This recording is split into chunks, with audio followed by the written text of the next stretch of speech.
everyone. Greetings from the Planet Waves office. It is Monday, the 19th of February. The sun is in Pisces, and I am here with a preview of the 2024 spring reading from Planet Waves. The reading is called The Eye of the Centaur, and the reference is that this is going to be a reading largely focusing on Chiron. I know that many of you have recently purchased the 2024 annual, and while I do a spring reading every year, and it's always a popular item, I wanted to do something extra special given the unusual astrology of this year, and that translated to doing a reading that focused specifically on Chiron in two different ways. So for those of you who are unfamiliar with the idea of Chiron, what this thing is, there are other things that have a similar name, but I'm only talking about the only Chiron. Have I got one of my coins with, nope, I've got one in every drawer except that one. Chiron is the symbol in the zodiac that looks like that. It is the circle with the K, well, ellipse with a K on top. And this is a kind of a fusion of a planet and an asteroid and a comet that was discovered in 1977, November 1st, 1977. So its 50th anniversary is coming up. And it was discovered by a guy named Charles Kowal, who was a discoverer of many different small objects in our solar system, as well as having the job of downloading photos from the Hubble Space Telescope every day when he came into work. So for those who don't think that the Hubble Space Telescope actually took a real picture, well, I don't know. I didn't know Charlie personally, but people I know knew and loved him a great deal. And he was a real person with soul. And he is the person who spotted this unusual solar system object with a very strange orbit that's kind of between Saturn and Uranus. There was nothing in the solar system that had a 50-year orbit that was known of previously. There really is nothing else that has an orbit in that range. So in many ways, Chiron is an outlier. And that is why Charlie chose to name it after Chiron, because it had maverick tendencies. It was a very distinct and unique thing.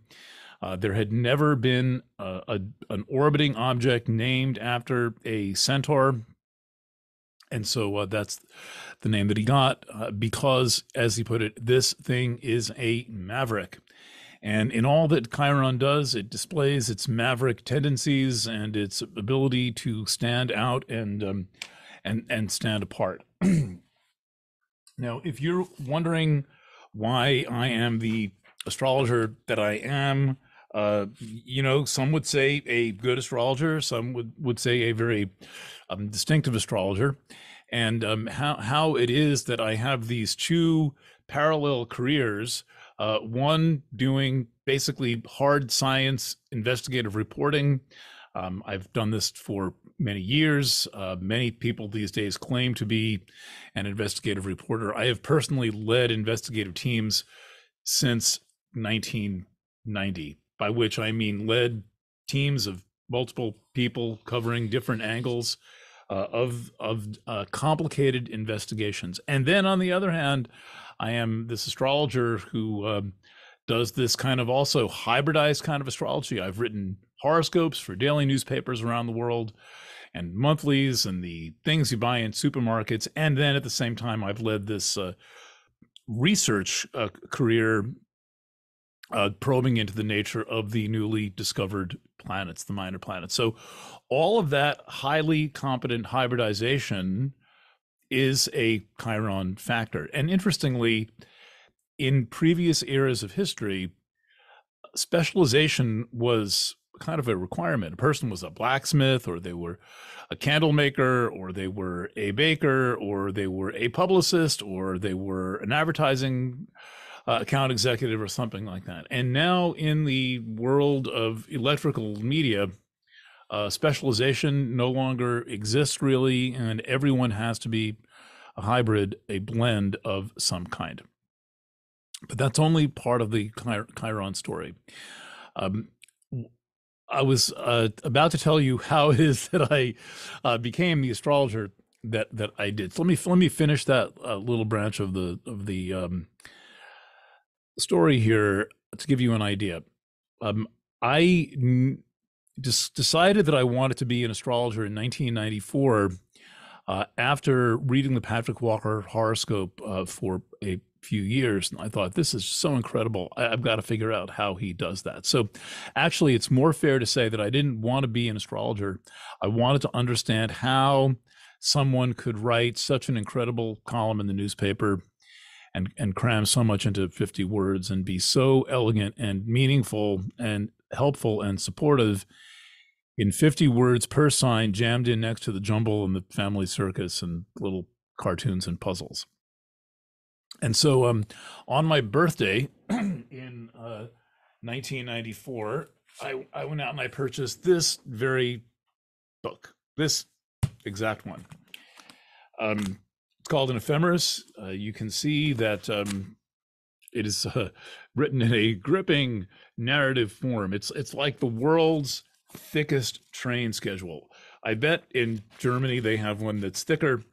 This book covers 1 century, 20th century, and with that, and with some Aleister Crowley tarot cards, I basically reverse engineered the Patrick Walker horoscope.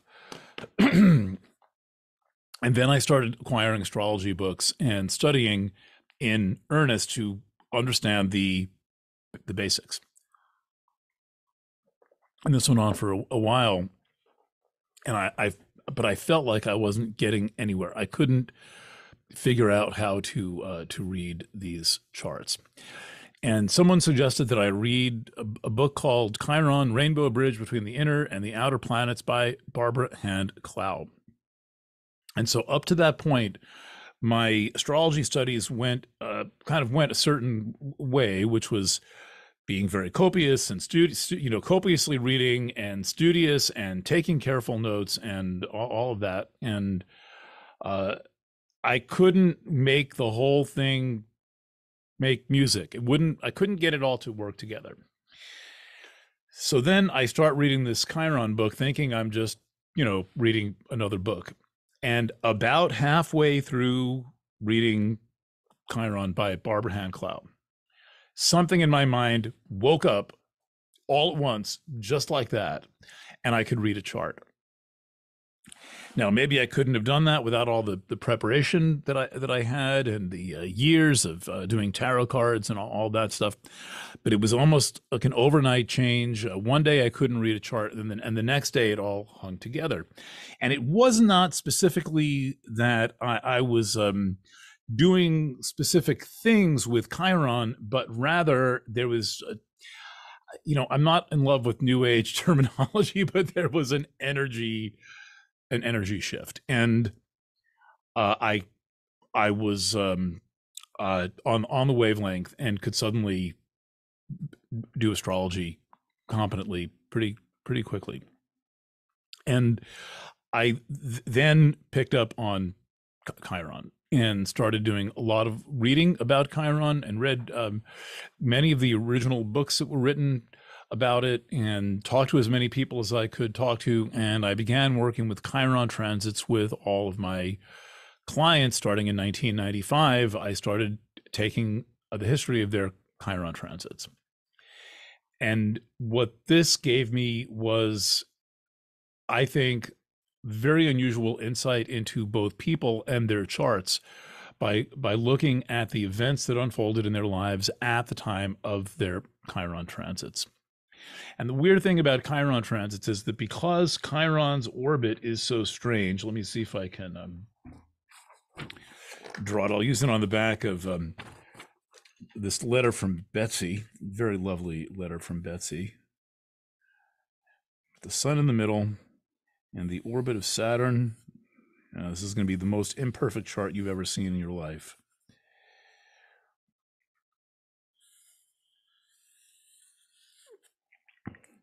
Pardon me. This is the graphics department hard at work using CGI. Okay, here you go. Sun in the middle of the solar system. That's the orbit of Saturn, this inner smushed circle. This is the orbit of Uranus, 84 years, 29 years.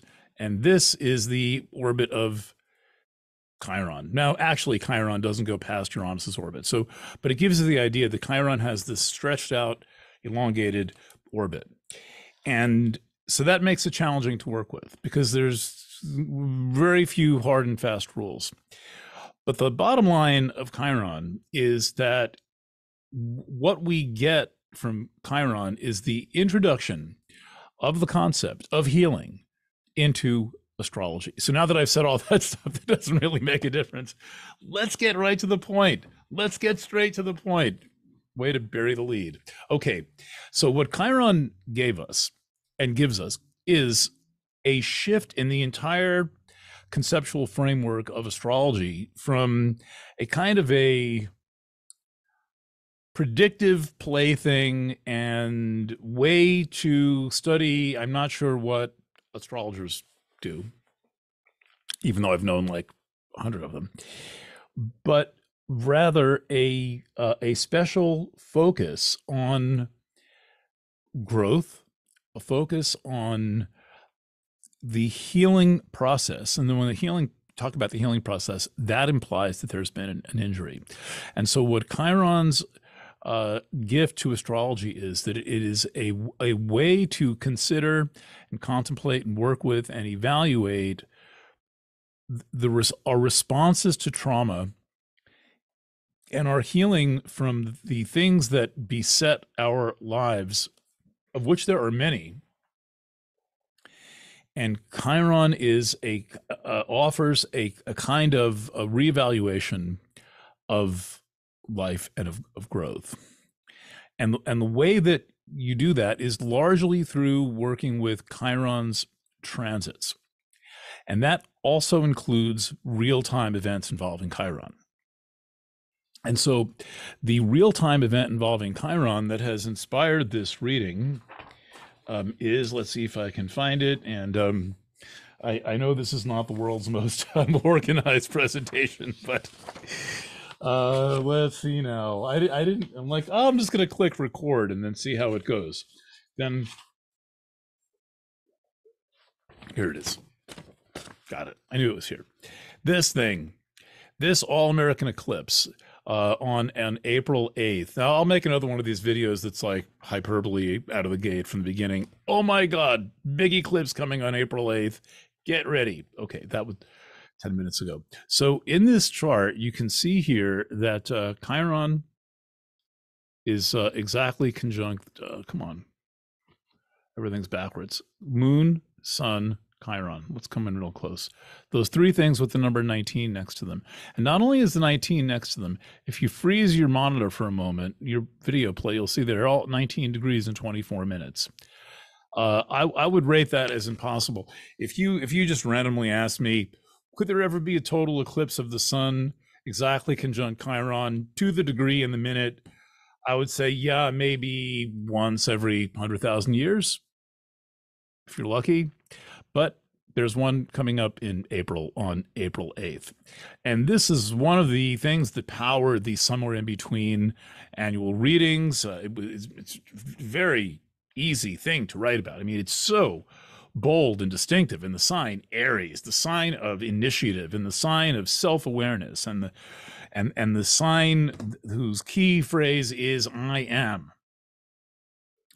And then you have Chiron lining up with an eclipse. Chiron is distinction and emphasizes high awareness, and the eclipse is a transitional event for the entire society, with or without Chiron being present. So this is really, really big news, and it's followed by a series of other events. The Jupiter-Uranus conjunction 12 days later, followed by Sedna entering Gemini for the first time since I'm reading about some archaeology subjects these days. For the first time since the invention of the village, a village is a place where enough people live together that everyone doesn't know each other. About 12,000 years ago, the last time that Sedna, 11,400 years ago, the last time that Sedna was in Gemini, the village was being invented. But the big, I think, the master event, the thing that is the defining feature of this high energy spring of 2024 is going to be the total solar eclipse conjunct Chiron. So that's what I'm basing this reading on, in that I chose Chiron as the theme. Eye of the Centaur is just a concept of imagine Chiron threading the needle of a total solar eclipse, right? The eclipse creates a very narrow opening, and then Chiron can just move through that in a way that is a lot like threading a needle, and that is just a metaphor for effectiveness and for something that gets a result. All right, so there are going to be two parts to this reading. The first part is going to be the 12 sign, and I've got my notes here totally organized. My 12 sign usual spring reading thing. Usually these are 30-40 minute readings that go through the 12 signs, which also count for the rising signs. There's a lot of material to cover. This is building on somewhere in between. So it would be really helpful if you had familiarity with somewhere in between. These were written and video readings that I published in January. But I thought, let's go deeper into Chiron. And I know this is ambitious and a tall order, and we'll see if I can pull this off in a week and a half. I hope I can, and if it runs a little bit late, that'll only be certain parts of it, but you'll get it. There are three things I'm going to add. The first thing is going to be an overview of Chiron. Introduction, out of the gate. What is this thing? More, a little smoother than I've been going so far.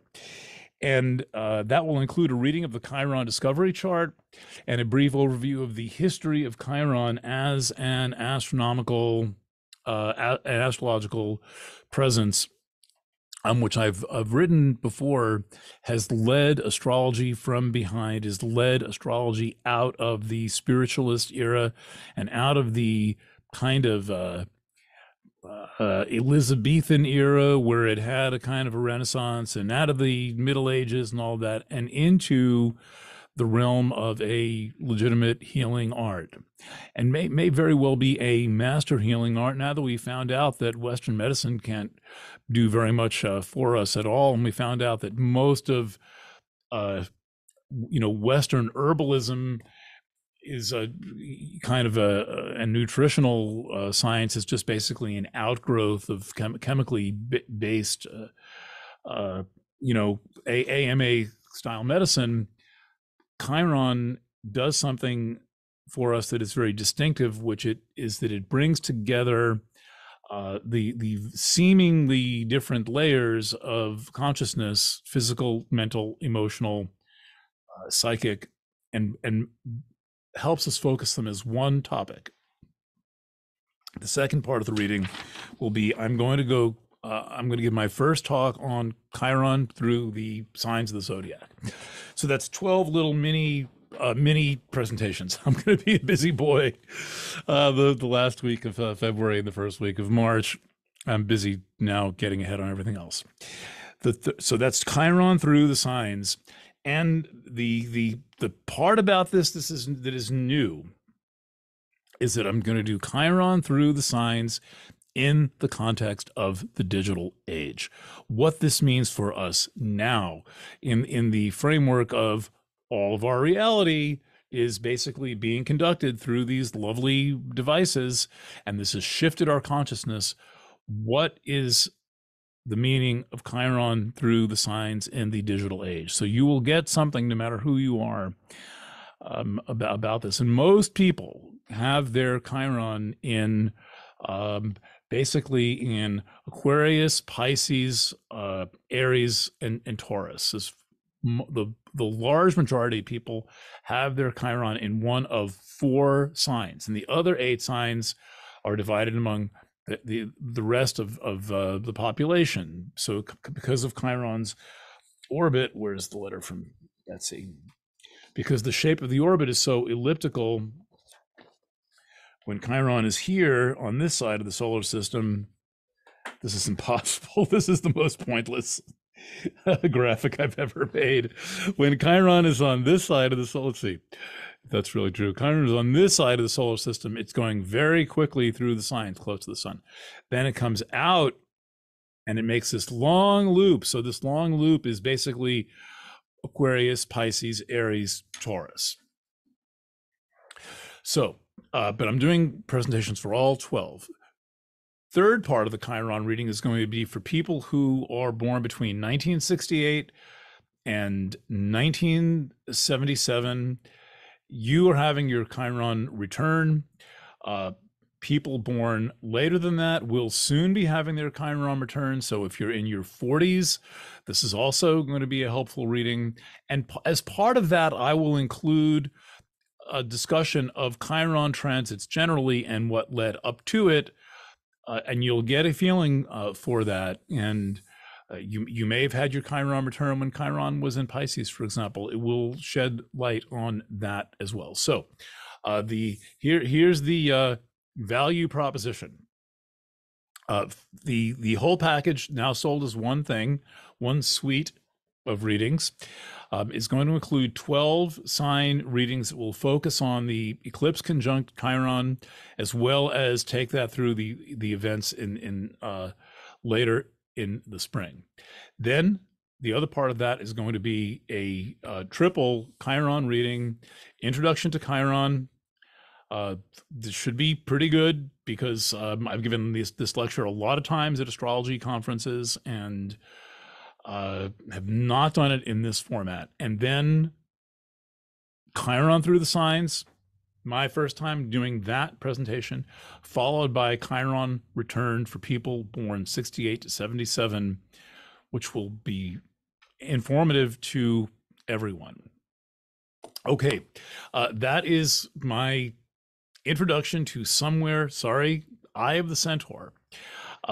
This is video only reading, though we will post the audio files as well. There are people who like to listen, don't need to stare at a screen. Maybe you don't have the bandwidth or something like that. So we always post the audio file as well. As you can see, I've graduated from doing audio readings to video readings. Now the studio readings are all going to be in video going forward. And then I'm going to look for my best Chiron articles and include them. And that includes news topic articles and articles explaining Chiron and its relationship to astrology. So that's what I've got for you. And it will be coming sometime around the first week of March. I've got my schedule cleared next week to power through this, and it is going to be a beautiful thing. All right, so that is it. I'm going to quit while I'm ahead here, and I'll be back with another introduction video, kind of throwing warm-up pitches to get myself refocused on video for the first time since the Somewhere in Between readings 1 month ago. Thank you for your business and your trust and for getting your astrology here, and to so many of you who have been subscribers to Planet Waves for 10, 15, even 20 years. It is, as ever, good to be with you. That's what I have to say for now. Lots of love, and stay in touch.